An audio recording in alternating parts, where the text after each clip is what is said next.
Good afternoon and welcome to today's webinar hosted by the Georgia chapter of HFMA.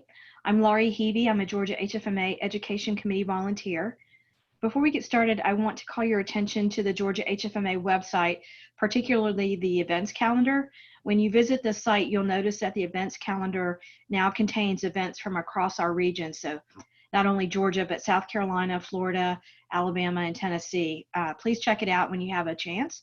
And remember that we at the Georgia chapter are continuing our bi-monthly Wednesday webinars.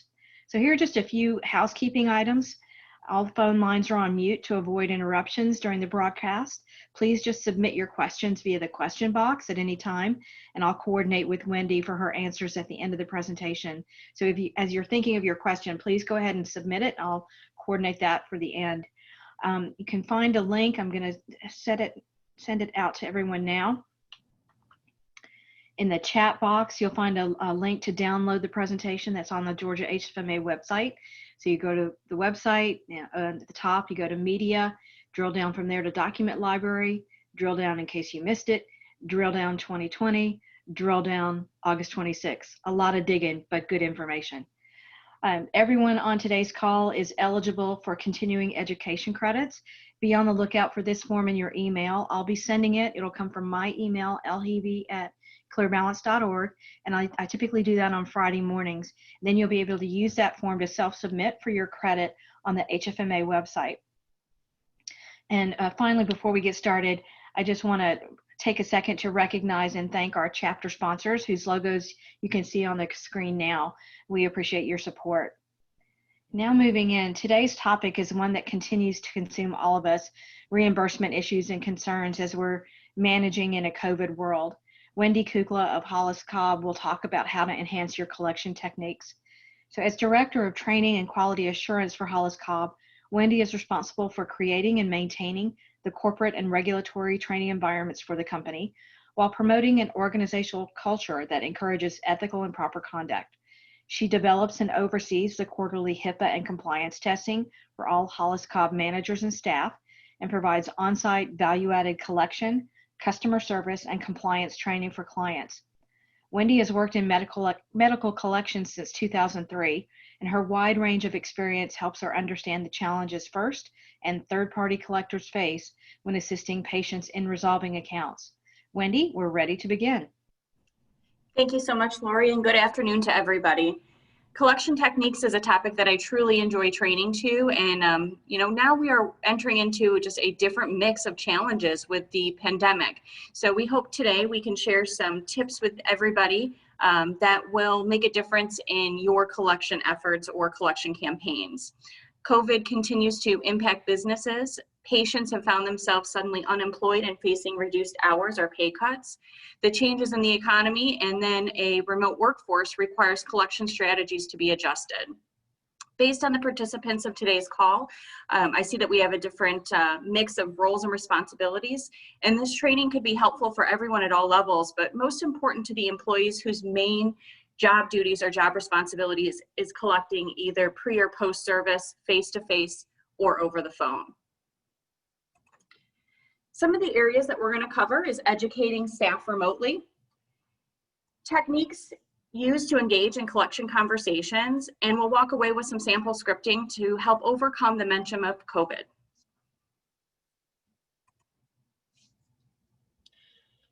Since March, we've seen a major shift on how we share information, train, and coach.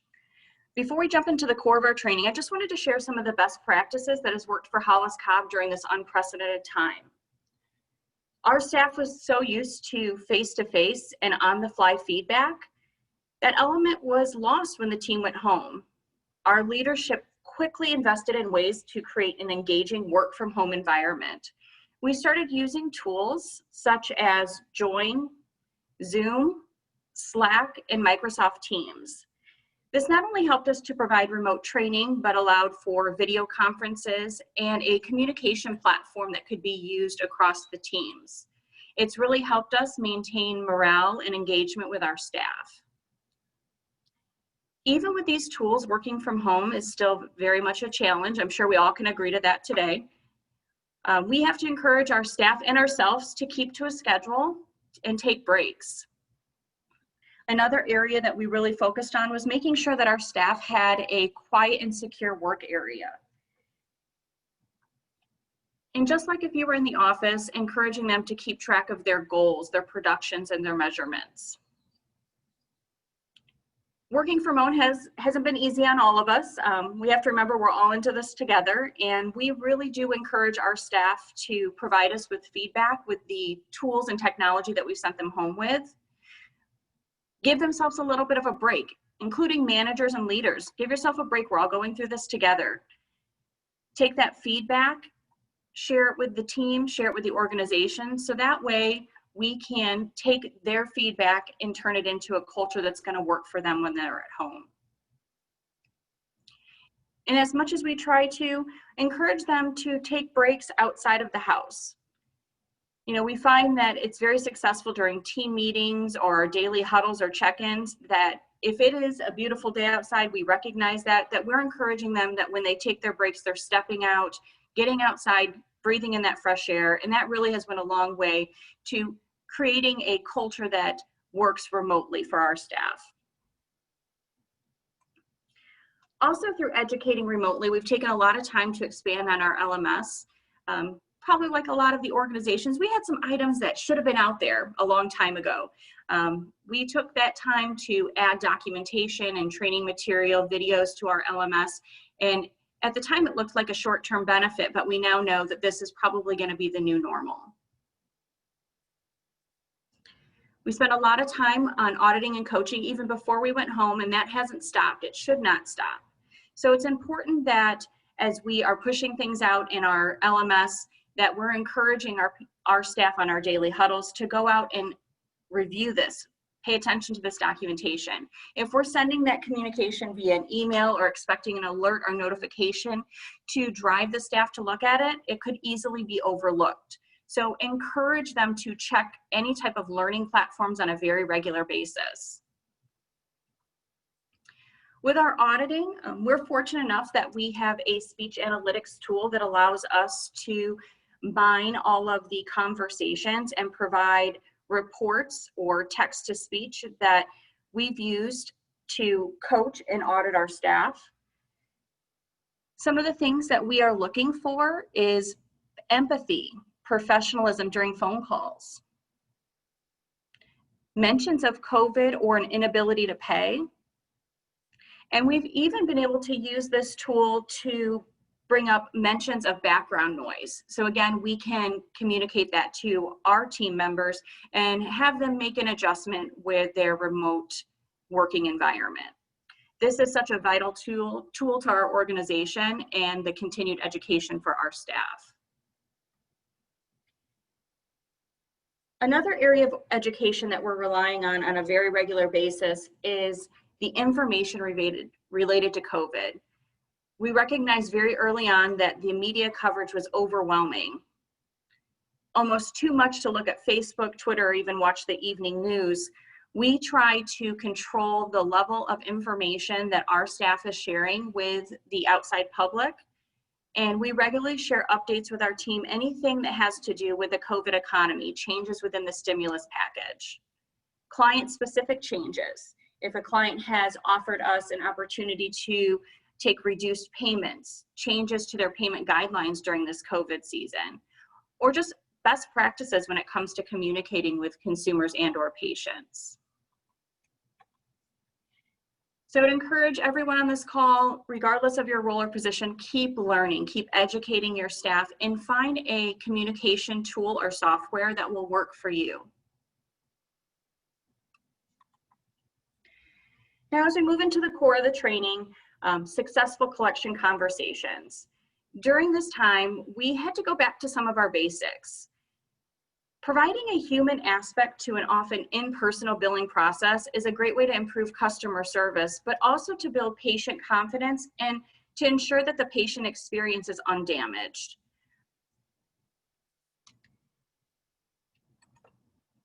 Getting back to our basics, conversations within the collection space. Consistency is key, and it will pay off. Every patient, every time. Words and voices should sound well rehearsed. Have your team practice. As new hires come into our office, we not only practice with role playing, but we encourage our staff to go home, look in the mirror, practice some of the scripting or some of the disclosures that they may need to provide. Now, scripting should be allowed as a guide. We don't want it to sound over-rehearsed and the person to sound like a robot, but that scripting should offer you an opportunity to get into a more in-depth conversation. The more you rehearse, it will help with response time and rebuttals so they sound natural, genuine, and that will help connect with the patient on the other end. Whether you're collecting face-to-face or over the phone, starting with a smile is important. For those of us who are in the collection space or the call center space, we may have heard smile and dial. I very much believe that is important. Even when you're on the phone, the patients can hear that smile coming across, can appreciate that head nod when maybe the patient and the representative are agreeing with each other. If your conversation is face-to-face, don't forget to make eye contact, nod in agreement. Stay meaningfully involved in the conversation, so try not to fidget or rock or tap your foot. That may frustrate the patient that you're speaking to or the speaker, and it also can distract you. It may show that you're not paying attention to what they have to say or really not care. So your facial expressions or body language is so important. If you are working face-to-face, mirroring facial or body language is something that can help break down barriers that you may have in your conversation. I'm sure we all have been in a situation where we were talking to somebody and they had their arms crossed. We were unfortunately not able to break through to them. Maybe the conversation was going south. If you're faced with that in the future, I would encourage you to mirror their body language a little bit. So if you are talking to somebody and they've got their arms crossed, cross yours. Mirror that. And as the conversation continues, slowly let your guard down. Let your arms fall to the side. This may help relax the person that you're speaking with and allow you to take control of that conversation or for you to be able to come to a mutual agreement. In the collection world, it's important that we don't feel apologetic for what we're doing. It's part of our job. Our job is to ask for the financial obligation set forth based on the service, based on the good that's provided. So take a very direct approach. Introduce yourself, introduce your role or your department. Be proud of what you're doing. And then give your purpose. Make sure that we understand that the purpose of the conversation is to find a resolution that works for both parties. This has to be done professionally. So I would stay away from using terms of endearment such as sweetie or hun. That may upset the person that you're speaking with. Try to stay away from using slang or jargon. Again, you may not be speaking with somebody who can understand what you're trying to say, and this is a professional conversation, so it should be handled that way. Some of our most professional conversations come from a willingness to meet performance expectations. We're in a production-driven world, collections. So performance expectations are going to be really important. Here at Hollis Cobb, we talk a lot about WIFMs, what's in it for me. It's usually a technique that we share during this type of training, communicating with patients or consumers. But I wanted to throw this in here when we talk about the staff or anybody who's in a collection role.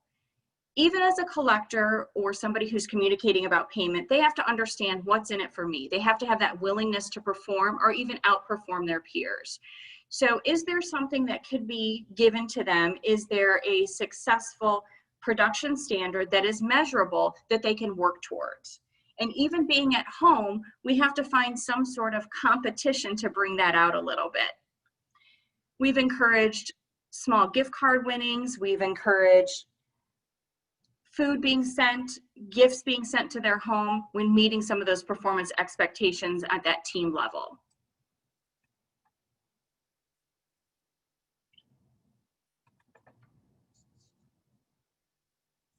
As we break down our barriers, We state our purpose. It's important that our active listening skills come into play. A lot of times when we get into a communication, into a conversation, is we are listening, but we're not truly listening to understand. We're listening to reply. We're listening to think that we know what the other person on the other end is going to say. But true active listening skills can help you discover key information. That key information may help you resolve the account today or in the future. Sometimes the reason for non-payment will not just be stated. We'll have to listen for clues. Don't allow for long pauses in your conversation. So you want to remain responsive and engaged. In some cases, we may have a person on the other end that's giving us a long list of reasons why they can't pay. Complaints for the service, complaints for the good. And our goal is to allow them to state their reason for non-payment. And in some cases, we might have to throw in there an occasional, yes, I see. Show them that you're listening to the conversation, but you don't want to overdo it. You don't want it to be a meaningless comment. Remain responsive. Don't allow for long pauses. When the patient is done stating their position, rephrase in your own words. So this way the patient understands that you were listening. Additionally, ask for clarifying questions. As you're asking for clarifying questions, it may be just repeating exactly what they said in the form of a question. You could use that technique to also buy you some time if you're unsure of what the answer is. Collection calls, it's so important to go in it with an open mind and non-judgmental. We may hear the same reasons for non-payment over and over and over again, but we have to treat each call like it's the first call, like it's a new day. So each call should go into an open mind. You've got to believe that you are going to come out successfully on the other end. You're going to find a resolution with that patient. If you go into it thinking the next person I talk to is not going to pay me, the next person I'm going to talk to is not going to pay me, then unfortunately, that's going to carry across in your tone and how you're handling the account, your willingness to solve their problem. So make sure you treat each one like it's a new call and keep an open mind. As you're hearing the reasons for non-payment, allow it to be more of a fact-finding situation than I know that I need to hang up and move on to the next call. It's important to connect with the patient as well.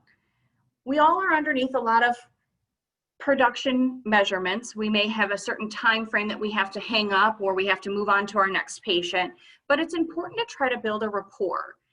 Sometimes sharing a little bit of something about yourself can help you discover key information, and especially during this time.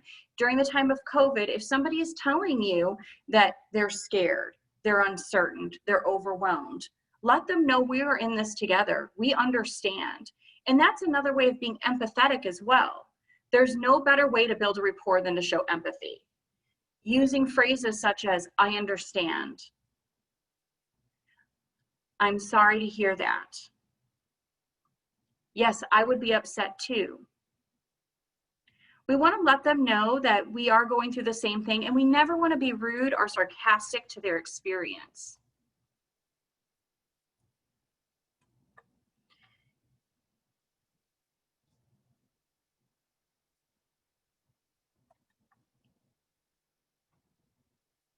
During our conversation, our tone and word choice can help us effectively get honest answers.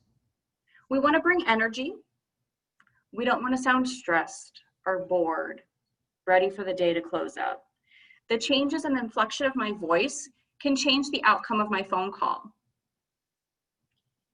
It's important to stay focused and get rid of all of those outside distractions. And especially at home, we have those outside distractions. And I know that it's easier said than done, but when you're working, that should be your work environment.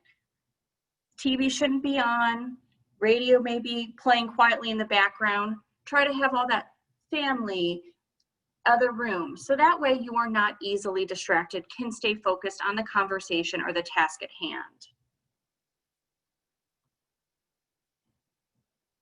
As we're looking for our honest answers, again, I go back to another mirroring technique. This is effective either over the phone or face-to-face.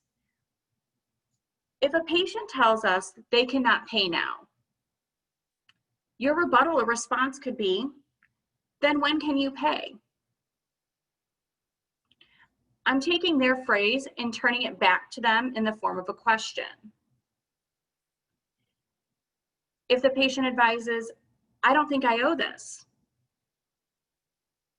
we can respond with, can you please explain to me why you do not think you owe this? What I'm doing here is connecting with the patient. I'm showing that I am using my active listening skills, repeating what they're saying to me. And a lot of times I can turn this into an open-ended question. If you give the patient an opportunity to say no, they always will. If I ask a patient, do you want to pay this today? No. Can I pay this today? No. It's kind of like asking them, are you happy that you're getting a phone call from a collection agency today? The answer is no, of course I'm not happy. So we want to try to really form our questions in a way that's going to keep the conversation moving forward.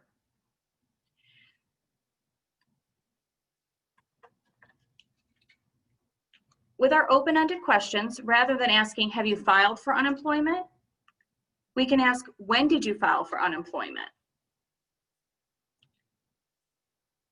Now, that feels like a very direct question, and that may not work for all of us on the line. So we could present it a little bit differently. We could state, let me ask you some questions so I get a clear picture of your situation, and then we'll work with you to see what payments we can start on.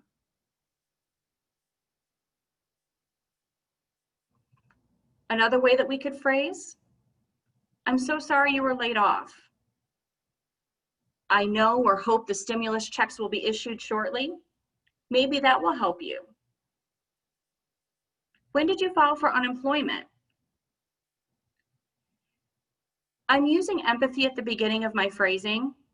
I'm rolling into a potential solution. And then I'm going in there for my open-ended questions. So that way I can keep moving forward to figure out, when will this person have the ability to pay, and what type of situation am I dealing with to work on maybe a temporary or hardship payment arrangement. With using our open-ended questions, again, this comes down to some scripting. That guide should result in a dialogue, which is going to progress us to hopefully a payment.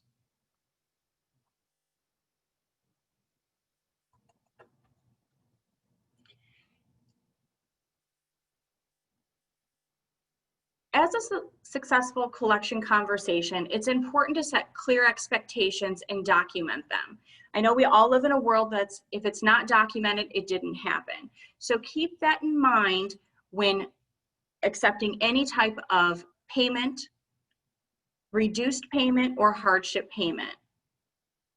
Documentation is extremely important, but what could be even more important is the tone that we set with the patient when we start the collection conversation. If the very first conversation with the patient does not go well, it's going to set the tone for every follow-up related to that invoice. A goal when collecting right away should be to convey an importance and an urgency of paying. A lot of times patients may not see that importance, so our role is to educate them why. And sometimes the education could just be stating the fact that this sounds important. If you were talking with a patient or consumer and they advise you, I know I need to take care of this, I just don't know how I'm going to do it. Maybe our response can be, this sounds important to you. You sound like somebody who wants to take care of your bills. If I use my mirroring technique and I point out that it's important to that person, even if it wasn't, now it will become something that they're thinking about. I'm creating the importance, and I could stress a little bit of urgency on why they need to take care of it. Is it important that they pay this before their service?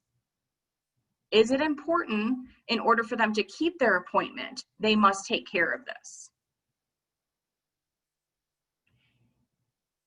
If it's post-service, is there a benefit of paying at the time or quickly after?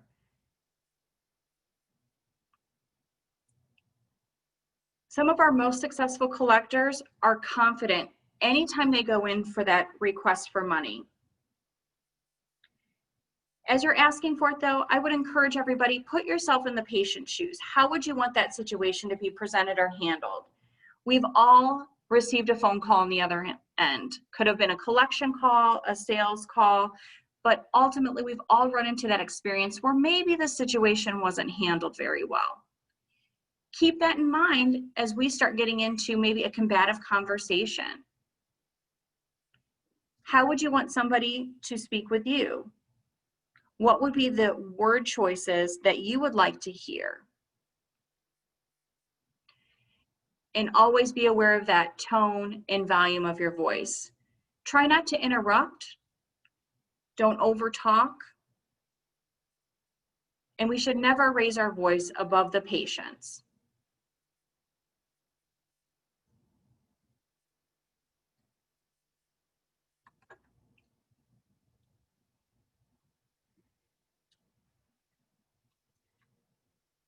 Unfortunately, in our world, resolution does not always mean payment. As much as we'd like to say that it does, a resolution of a phone call could be the fact that we have ensured a clear follow-up, an owner of that follow-up, and we've used that communication as a time to gather accurate information that could result in a payment in the future.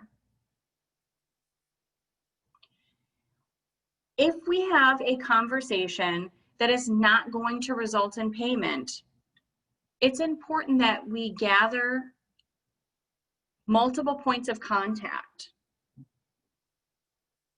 Confirm that we have that correct insurance information on file. And gather the preferred point of communication and any consent that we can. Really pushing for that cell phone, email, and even text messaging consent in some cases. Now, I know some people feel a little uncomfortable asking for all of those details, especially if there's no payment that we're setting up. But I think we could go about this a different way. It's the phrasing that would help us. So if somebody advises us that we cannot make payment, can't pay today, unemployed, we've kind of went through our negotiation steps, we can let them know, I understand that we will not be able to set up payment today, but I really appreciate you taking my call. Let me make sure I have my information up to date so that we can follow up in the future. And then go in for the request for them to confirm their multiple points of contact or their address.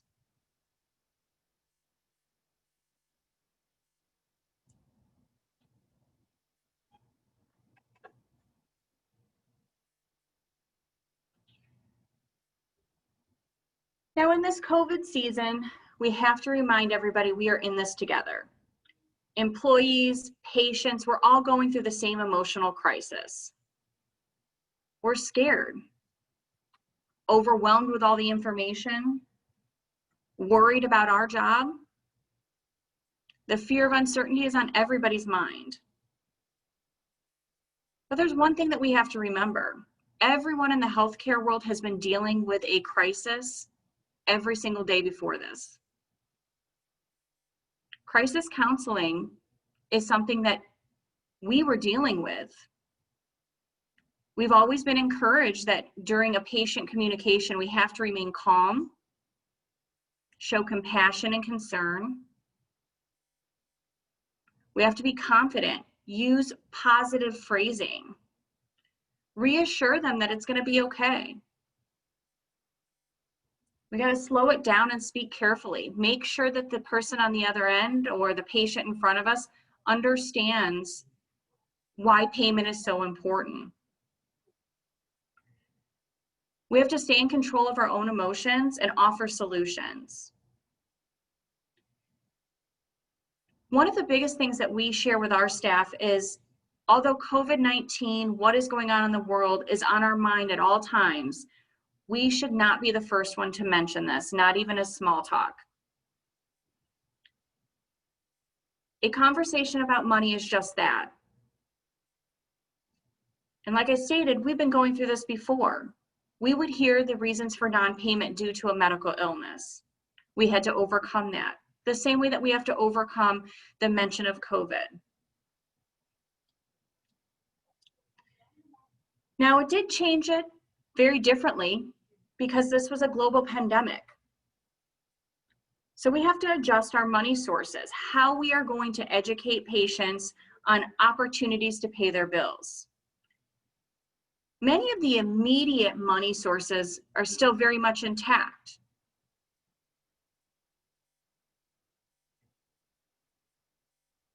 So during our negotiation, we want to offer a positive solution, and a money source could be a simple recommendation that can go a long way. When speaking with a patient, I'm going to assume that they're working. I'm not going to go into the phone call thinking this person is unemployed. So when I go in for my request for money, I could let the person know the easiest way to get this taken care of would be a payment over the phone. We accept check or credit card. And if that's a free service, mention that. People like to hear the word free. I'm assuming that they have a checking account or a credit card available. I could ask, when is your next direct deposit? Now again, some people might say, I don't know if I can ask that. That feels a little too intrusive. It's a solution and it's a recommendation. And it could catch the person off guard. It may not be something that they've heard before. So again, that phrase, when is your next direct deposit? What I'm confirming is that the person is working and they have ability to pay over the phone.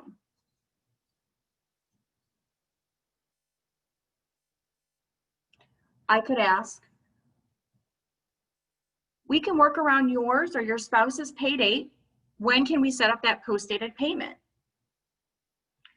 Again, I'm going into it assuming that both spouses are working, trying to identify a money source.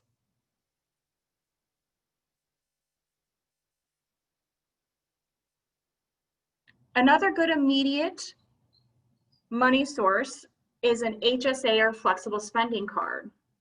And unfortunately, sometimes consumers and patients forget they even have this money source. So a little gentle reminder can go a long way.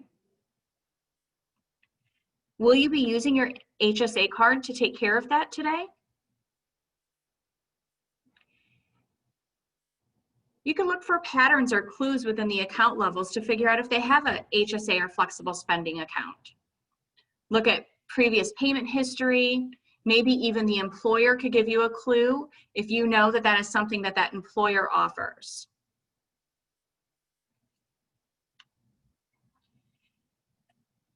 Now, some additional money sources that have come about during the COVID season.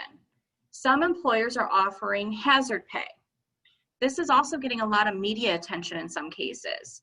Now, we have to be very careful when we bring this up because hazard pay and even the additional funds that have come from the previous stimulus bill, well, that was meant to help the immediate residential resources that the patients and or consumers need. But again, a simple solution. If we know that they've received some type of benefit, maybe we can offer that as a potential money source. Now, up to last month, we really pushed our staff to talk a little bit about the stimulus bill, the additional money that was being received from unemployment. And as we all know now, unfortunately, that has all went away. We're waiting for another package to be approved. This is a very good area for everybody to continue monitoring that media attention related to this topic.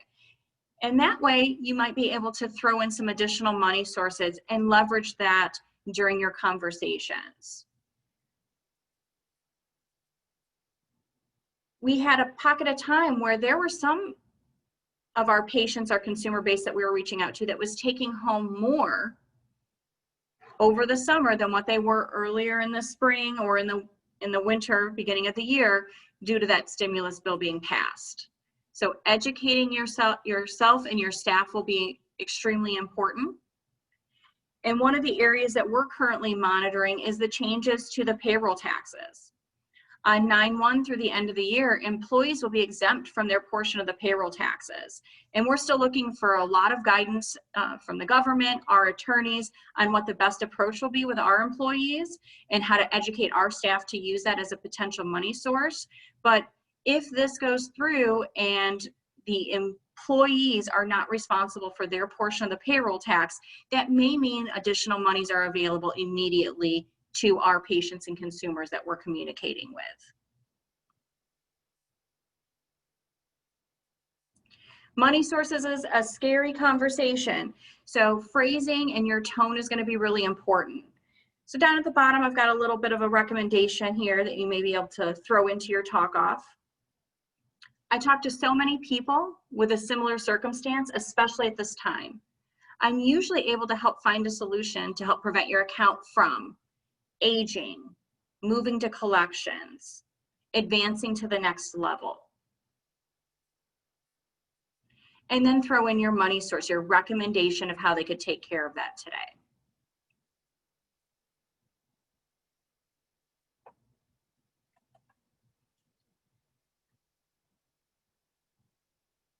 Now, as I stated earlier, we're encouraging our staff, don't mention COVID, allow the patient to bring it up first. And we get that a lot.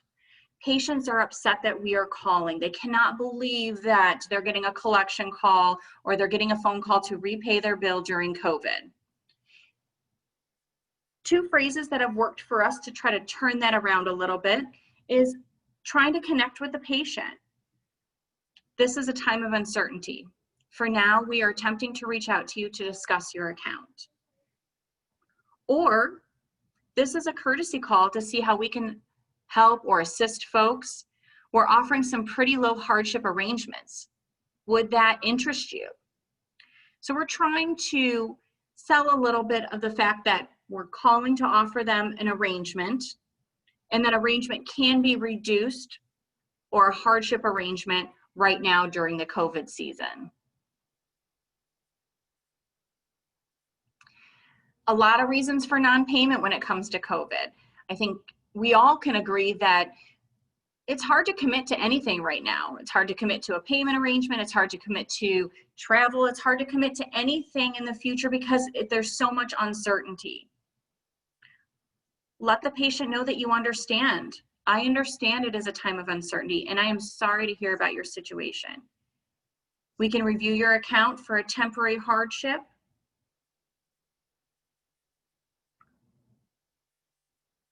Or if they're unable to pay because they're out of work due to COVID.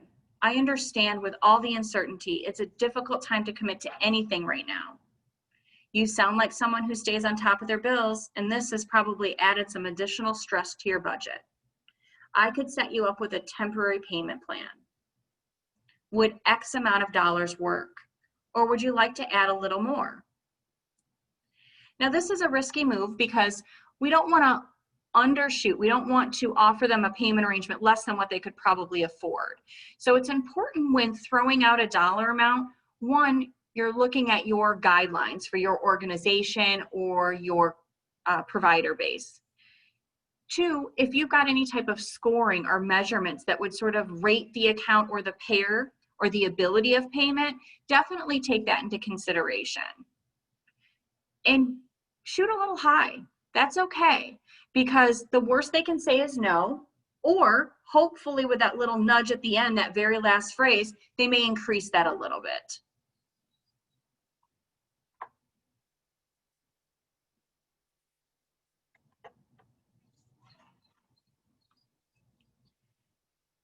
If we have a patient or a consumer that we're attempting to set up a brand new arrangement on, this is where we really want to try to be flexible and understanding. And we should really try to stay away from using the word no. That no can turn a positive call, a money call, into something very negative quickly. So rather than saying the word no, if there's an offer that's made that is under the guidelines, it's not something that we should take as the first offer, then we should thank them for that offer, but let me see what I can do for you. We're regaining the control of the conversation. And here we could throw in our opportunities for a temporary or a good faith arrangement if we have to meet somewhere in the middle. If we're accepting something that is temporary, it is important that we clearly set those terms and we document. If it's going to be temporary, how long will it be temporary for? And make sure that we aren't using just a generic, well, we can check back in a couple months. I can accept this temporary arrangement for the next 3 months, and then we need to talk again, and we can renegotiate.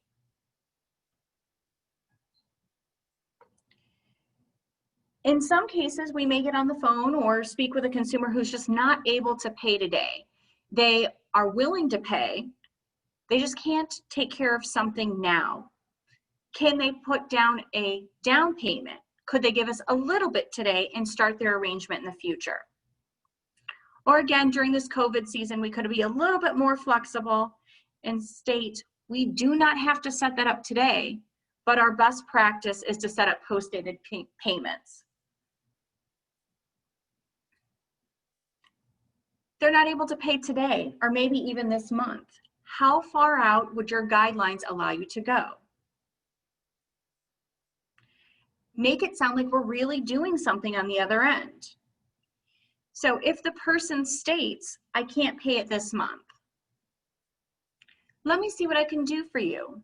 Maybe I can get an extension on that due date. Proactively offer that. If you are hearing phrases that they are unable to pay today, unable to take care of it this week, offer that extension proactively.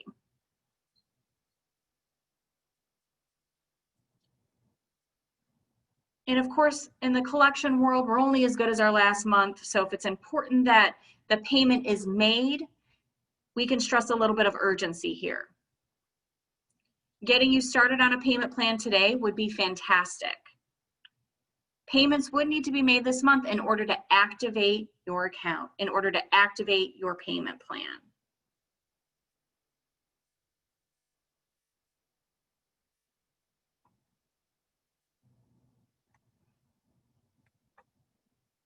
And it's a good time to talk about settlements and discounts. Again, staying within your company or your provider guidelines. Try to allow the patient to request that discount first rather than offering it as a first option. Or make sure that there is that request for the balance in full. And then we could go into that settlement or discount conversation.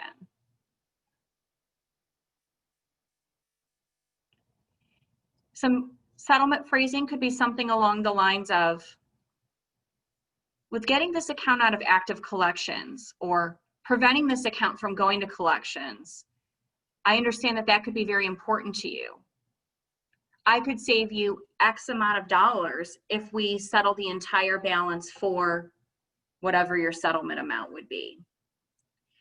Now notice that I'm putting the savings up there first. I'm letting them know how much they're saving, so that way they hear the what's in it for them.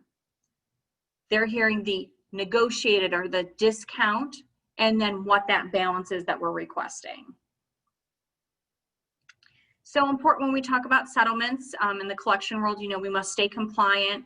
We don't want to make it seem like it's a one and done offer, and we want to be very careful of the validation period as well.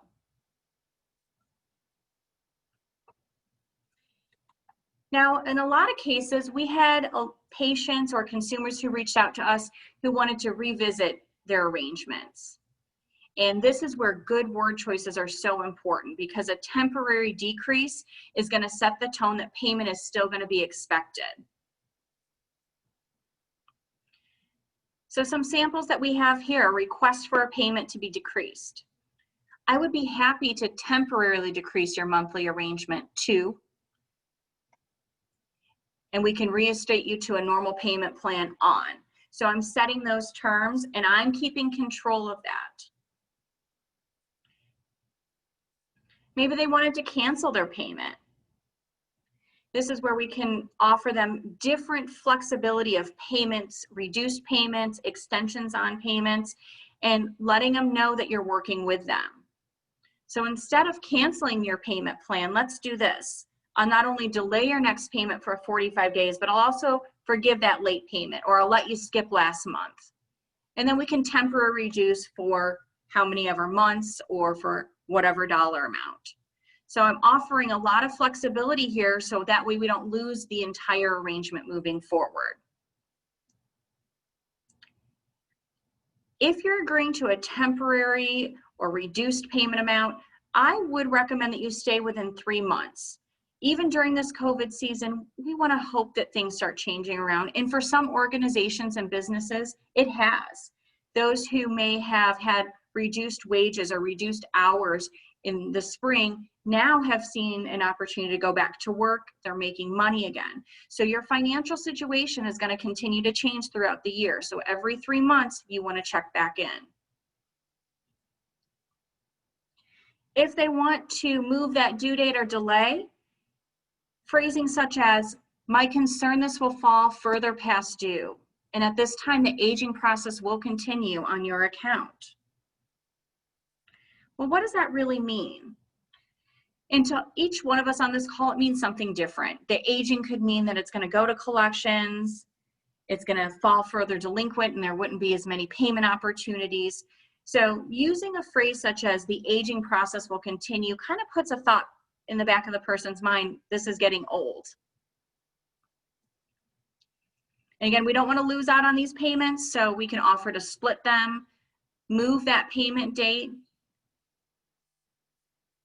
Maybe we skip a month and we double it up the next month. But most important for any of these adjustments, we want to try to secure all those payments over the phone, set up those post dates if you can.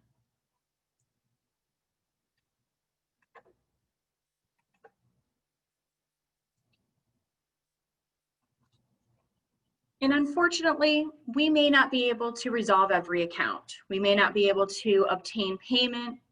We may not be able to even get full and complete information. But what we really do want to try to offer is an olive branch to the patient in hopes that we're able to build a rapport or relationship with them, and that they may choose to call us back and make payment when they have the funds available over all of their other creditors or obligations that they have. So offering resources when we are hearing an inability to pay can help build that rapport.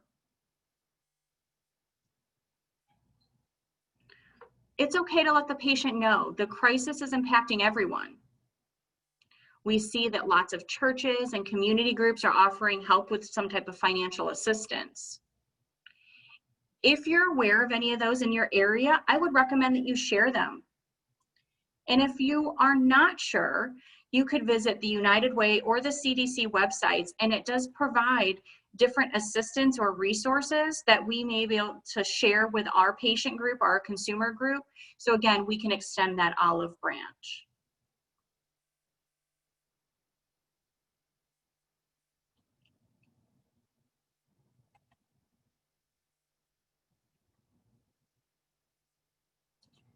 So in this COVID season, Hollis Cobb really went back to some of the communication basics.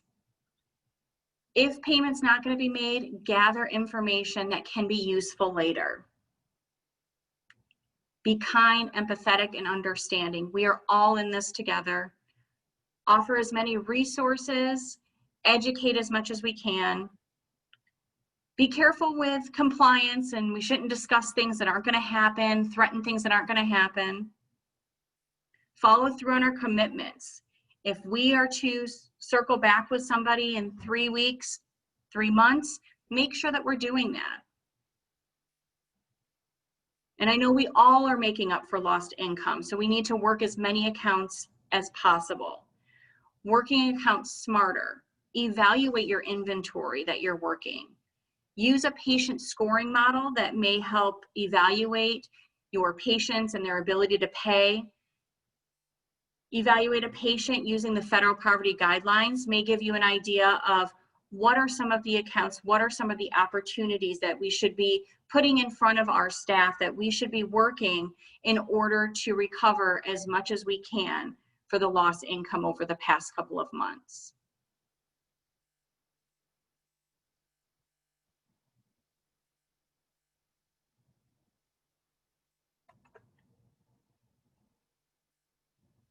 Guys, this is a topic that I really and truly enjoy talking about. And as history has demonstrated over the years, healthcare in the collection industry, it's extremely resilient in the face of any hardship. And as long as patients owe debt, there's always going to be a need for a collection conversation. I know in March, we were all forced to rapidly change and adapt to digital communication channels, artificial intelligence, using technology more and more in our day-to-day lives and advancements. But what's most important is being consistent with the patient experience. I want to thank everybody for attending. I know that there's going to be some housekeeping things we need to talk about, and I'm going to open up the floor now for any questions. Great, Wendy. Thanks so much. Before we get into the questions, someone had asked for the CPE form. I'll be sending that in email on Friday. So this is Laurie Hebe.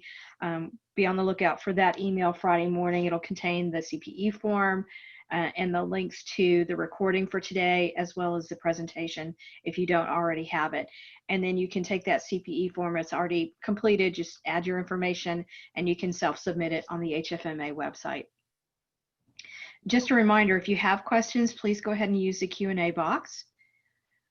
Wendy, I have a first question here, and it's actually kind of like a two-part question. Are you able to analyze calls and drill down to those in which patients mention job loss or any impact of COVID-19? And if so, can you provide data and feedback to your clients on their account inventories? So the answer to both of those would be yes. We're very fortunate that within our speech analytics tool, we do have separate speakers. So we can see the consumer or patient versus the agent, who's mentioning COVID first. We've used that as part of our education and coaching opportunities for our staff. And we actually have provided some of that feedback to our clients now. If we're seeing pockets of a spike of the word COVID, if they're bringing up any type of hardships or unemployment, and sharing that information with our clients, that partnership has really helped kind of drill down on the collection results as well. Okay. Next question.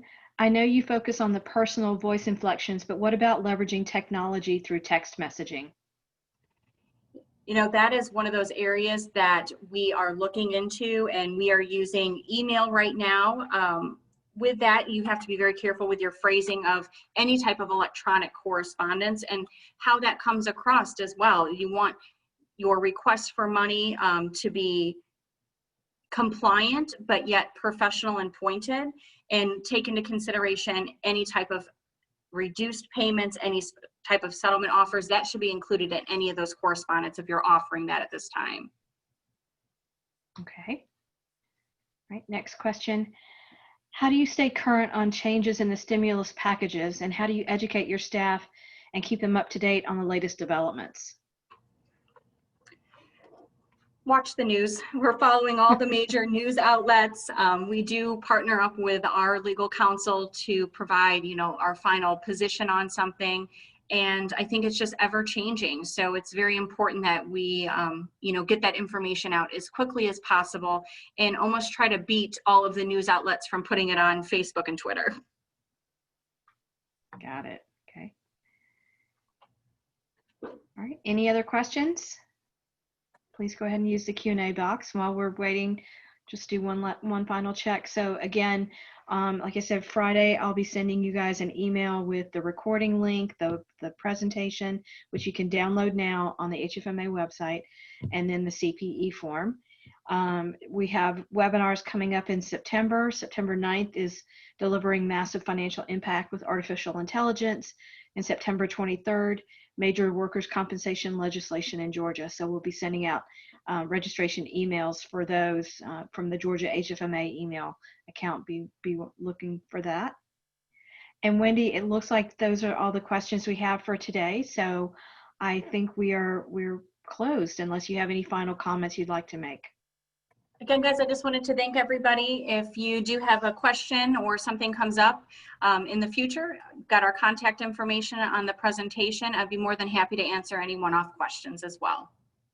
Great, good deal. Wendy, thanks so much for sharing your expertise, and everybody else. Thank you all for participating in the webinar today. Have a safe day. Have a great afternoon. Thank you so much, everyone. This concludes our session.